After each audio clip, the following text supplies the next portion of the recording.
Good morning, everybody. New York City has many iconic buildings, like the Empire State Building.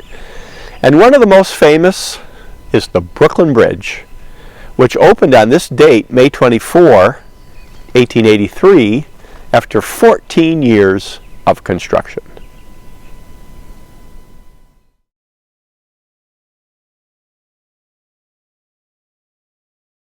This population density map of 1850 reminds us where most Americans lived on the eve of the Civil War.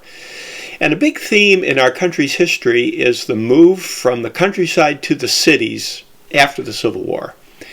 This chart reminds us that in 1860 there were 6 million people in urban areas, but 40 years later in 1900 there were over 30 million people in urban areas.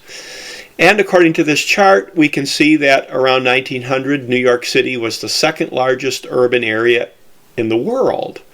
So this is a big theme of this time period, people moving to the cities.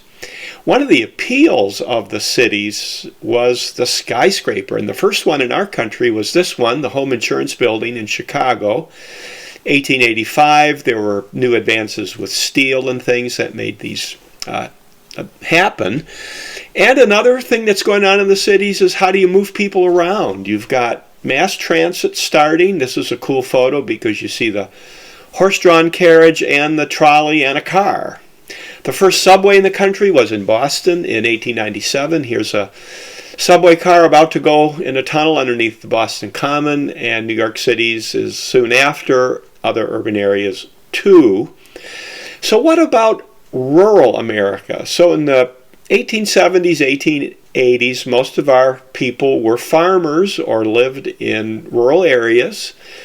And one thing very important to the rural people was this, the Sears Roebuck catalog, because you could get anything. And you didn't feel so far behind, not wearing hand-me-downs and homespun all the time. You could order stuff.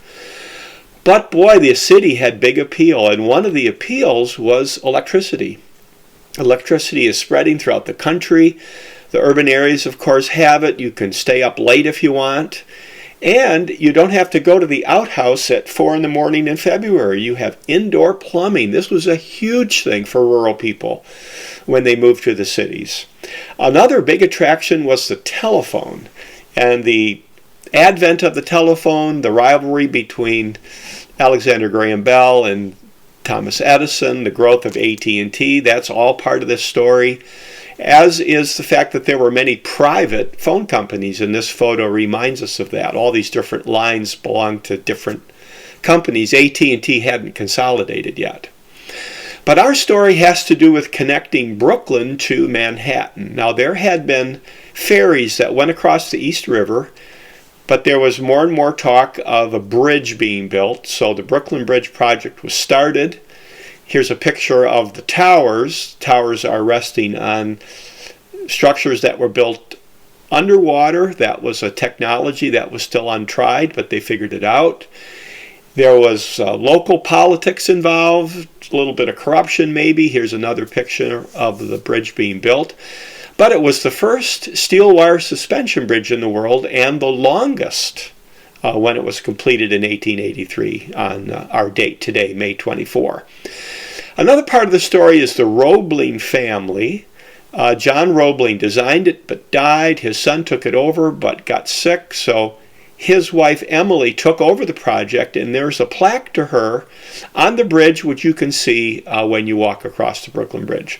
So here it is today. I think we'd all agree it's pretty cool. It's seen in movies and TV shows, and there's the cliche, of course, selling somebody the Brooklyn Bridge, but I don't think that really happened. Now, another thing that's going on in New York City and other places are big department stores. This is the Macy's in New York City at Herald Square.